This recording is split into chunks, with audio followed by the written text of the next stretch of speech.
மலையழகில் ஈஸ்வரனின் மகிமை புரிகிறதே, திருவடியில் சித்தர்களின் சித்தம் பதிகிறதே. குருவடிவாய் ஒளிவடிவாய் ஞானம் தருகிறதே, சிவநிதியாய் தெளிவுருவாய் புதுமை புலர்கிறதே.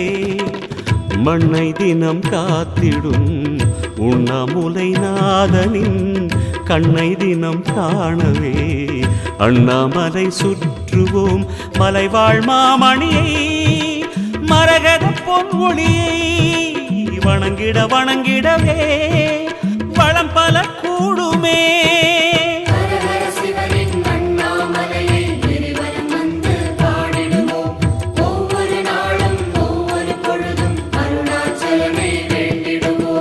ஹர ஹர சிவனின் அண்ணாமலையை கிரிவலம் வந்து பாடிடும்.